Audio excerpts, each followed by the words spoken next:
Assalamualaikum warahmatullahi wabarakatuh. Bertemu kembali dengan saya Syafruddin Itur di channelnya Syafruddin Itur. Kali ini saya akan kembali bercerita masalah keunikan dan keluarbiasaan Pulau Derawan. Memang kita tahu Pulau Derawan adalah pulau wisata yang terkenal di Indonesia. Kemudian Pulau Derawan adalah masuk di Kabupaten Berau, wilayah Kalimantan Timur, utaranya Kalimantan Timur. Di sana ada Pulau Maratua. Pulau Maratua berhadapan langsung dengan perbatasan Malaysia dan Filipina, pulau terluar yang ada di Kabupaten Berau. Nah, kemudian berkenaan dengan IKN, ibu kota negara baru nanti yang dibangun di Kalimantan Timur, maka otomatis Kabupaten Berau adalah bagian daripada wilayah penyangga ibu kota negara Republik Indonesia yang akan dibangun di wilayah Penajam Pasir Utara berbatasan dengan Kutai Kartanegara. Baik, kita lanjut saja. Nah, dulu saya sudah bercerita masalah Gedung Kuning di Pulau Derawan gitu, yang selalu dikunjungi orang, makam Gedung Kuning Habib Hussein. Kemudian ada makam kuda, mesannya kuda, mesannya kuda. Kemudian ada makam Tionghoa, orang-orang Cina pada zaman lalu, 100-an tahun yang lalu mereka sudah tinggal di Pulau Derawan. Kemudian ada makam pahlawan Sabani, sudah saya ceritakan. Kemudian ada sumur tua, atau disebut juga sumur batu. Keunikan ini akan kita ceritakan. Tapi untuk datang ke sana untuk membicarakan sumur tua, maka ada hubungan dengan penemu Pulau Derawan pertama, kemudian yang memberi nama pulau itu. Siapakah dia? Dia adalah seorang perantau yang datang dari wilayah utara Borneo, di jazirah antara Kalimantan Utara Malaysia dengan Filipina. Di sana ada Suluk yang terkenal juga dulu dengan kerajaan Suluknya. Nah, di sanalah banyak orang-orang Bajau dan orang-orang Solok, orang Suluk, orang Tagalog, lain-lain. Pada zaman penjajahan Prancis, di Nusantara dijajah oleh Belanda waktu itu, sedangkan Malaysia dijajah oleh Inggris, masuk ke wilayah Mindanao atau Suluk yang sekarang di Filipina itu. Orang-orang di Suluk pada umumnya sudah memeluk Islam. Dia percaya dengan Allah Subhanahu wa taala, Tuhan yang Maha Esa. Apabila ada penjajah atau orang-orang yang tidak sejalan dengan mereka kemudian ingin menindas mereka, maka mereka tidak suka dan mereka sebut mereka itulah orang kafir. Kemudian nah, karena berselisih paham dengan Prancis, negara Prancis yang masuk wilayah itu, maka otomatis orang-orang di sana yang bertahan berarti harus mengikuti aturan terbaru, yang tidak mau harus keluar dan meninggalkan wilayah itu. Nah, keluarga Sidala ini, beliau-beliau inilah keturunan dari kerajaan Suluk sebetulnya, keturunan berikutnya. Bahkan ada kaitan hubungan dengan kerajaan atau Kesultanan Berau. Mereka tidak mau dijajah, mereka tidak mau ditindas oleh bangsa kulit putih. Akhirnya mereka meninggalkan tempat itu, mencari wilayah-wilayah baru yang menurut mereka aman, damai, dan sentosa, mudah mencari rezeki, kemudian mudah bersilaturahmi dengan orang-orang di sekitar itu. Nah, Sidala bersama keluarganya dan bersama pengikut-pengikutnya berangkatlah berlayar menuju ke selatan dari wilayah Mindanao atau wilayah Suluk itu. Berangkat. Pertama bertemulah pulau-pulau di sekitar yang sekarang masuk wilayah Malaysia. Dulu wilayah jajahan Inggris. Kemudian berlayar, singgah di sana, tinggal di sana, beberapa keluarga tinggal di sana. Lalu si Dalla sebagai ketua rombongan berangkat lagi, berpindah ke selatan lagi. Nah, begitu berangkat ke selatan, berbulan-bulan mereka karena berlayar. Kalau waktu angin kencang melawan arus, ya mereka mundur, cari tempat sembunyi. Tetapi kalau angin bertepatan dengan arah perahu atau kapal mereka, maka akan cepatlah berangkat menuju ke selatan. Terus berangkat, akhirnya menemukan pulau kecil, pulau yang unik. Dan kemudian hari tergambarkan pulau itu seperti daun bayam ya, daun bayam, bundar, gitu, ujungnya agak mengecil. Ya. Ujung wilayah wisata itu mengecil, kemudian kalau waktu air surut, ya, wilayah wisata di ujungnya itu akan kelihatan gusungnya, pasirnya. Nah, pulau itu diapit oleh gusung. Ada gusung Senggalau sekarang yang terkenal, ada gusung-gusung lain. Gitu. Kemudian mereka mencoba mendekat ke sana, melihat-lihat kepastiannya. Apakah wilayah itu tidak berbahaya? Apakah wilayah itu ada kedamaian? Apakah wilayah itu menjanjikan kehidupan?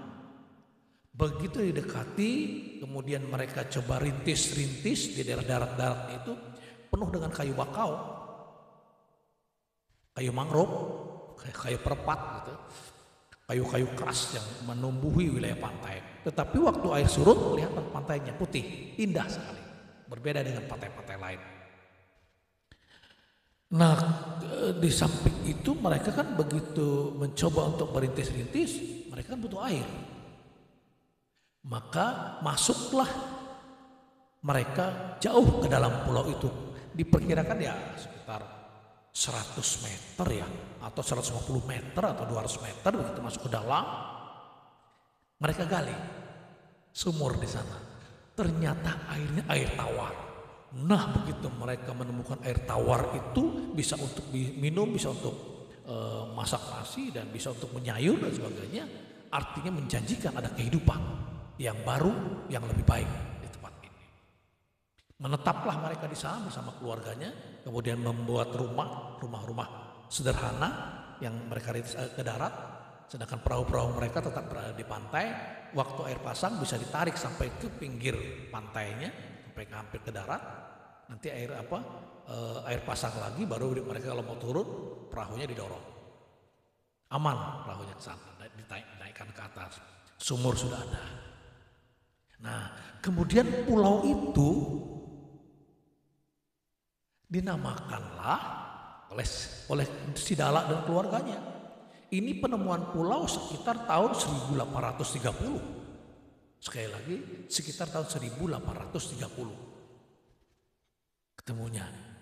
Nah, karena nama si pembawa rombongan si Dalla dengan kawan-kawannya, maka dinamakanlah pulau itu Dalawan. Memang kalau kita melihat ciri khas orang-orang Bajau itu tidak ada R. Jadi seharusnya Derawan, tapi Dalawan. Malak tua atau Malatua. Kalau rumah, Luma.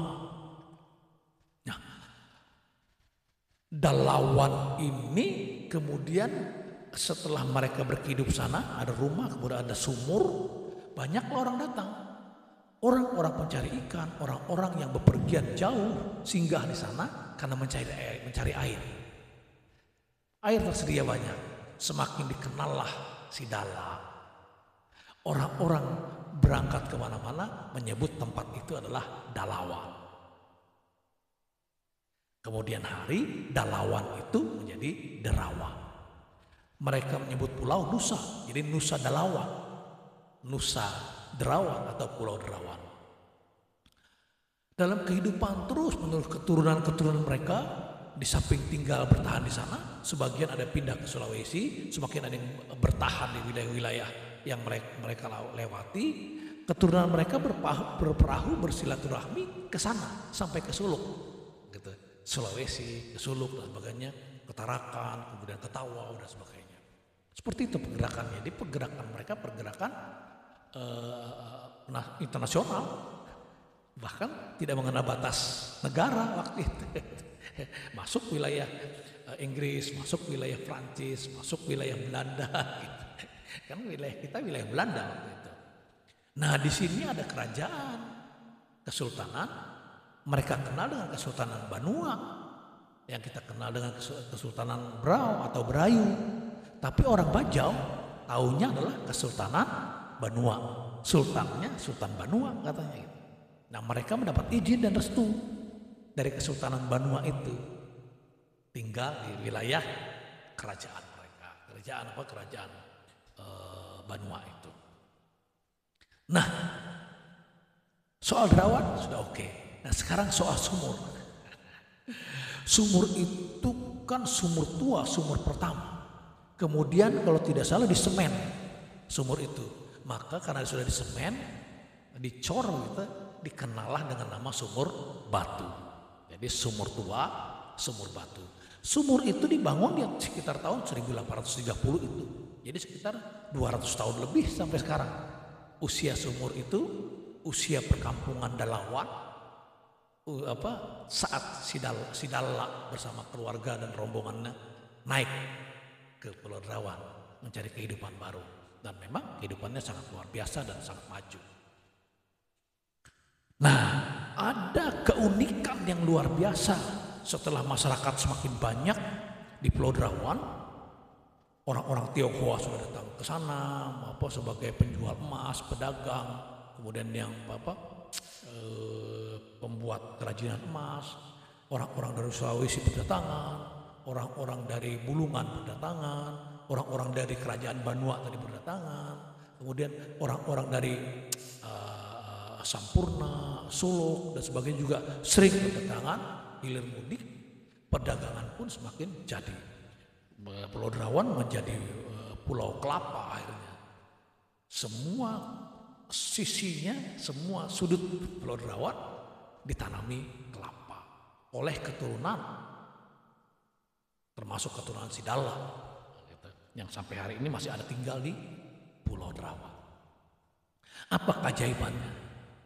Setelah beberapa waktu kemudian kan sumur sudah banyak di Pulau Derawan. Hampir masing-masing rumah sudah punya sumur, karena mereka tahu bahwasanya Pulau Derawan banyak air tawarnya.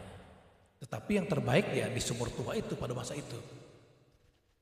Kemudian sudah banyak orang Tionghoa dan sebagainya. Sumur itu pun ditinggalkan. Artinya tetap dipakai, tapi tidak seperti dulu lagi menjadi pusat pengambilan air gitu. Karena banyak sumur-sumur lain untuk orang mengambil air. Nah, sumur itu menjadi unik.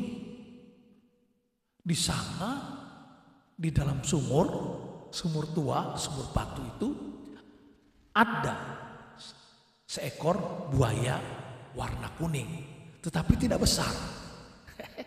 Besar-besarnya sekitar kira-kira seperti lengan anak-anak bayi lah gitu. Kalau lengan ini ya, lengan anak bayi seperti lengan, tapi anak bayi kecil.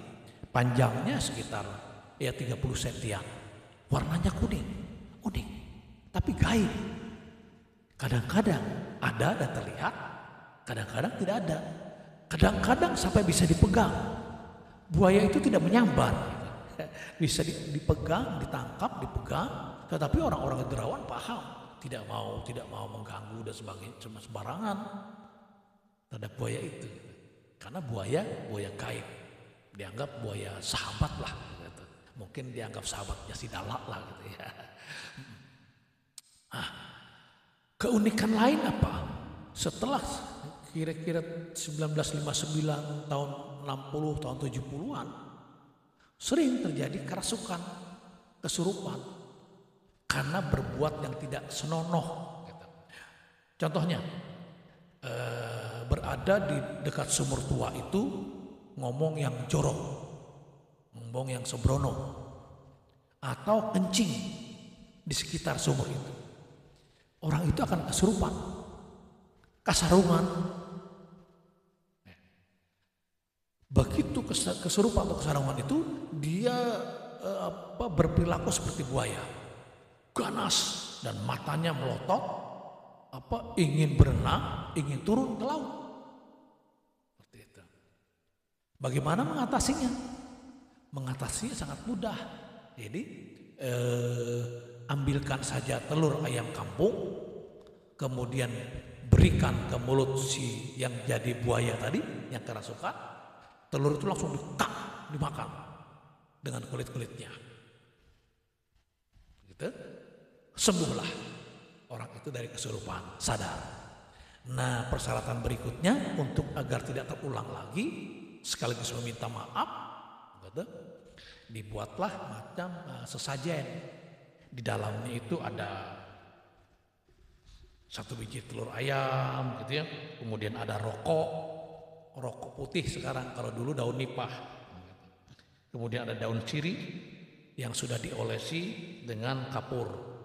Kemudian ada gambir dan pinang yang dimasukkan dalam daun sirih itu. Kemudian ada beras kuning. Kemudian ada sedikit tembakau. Ini disebut mereka dengan kalumping, gitu ya. Sesajen ini disebut mereka dengan bahasa Bajau kalumping.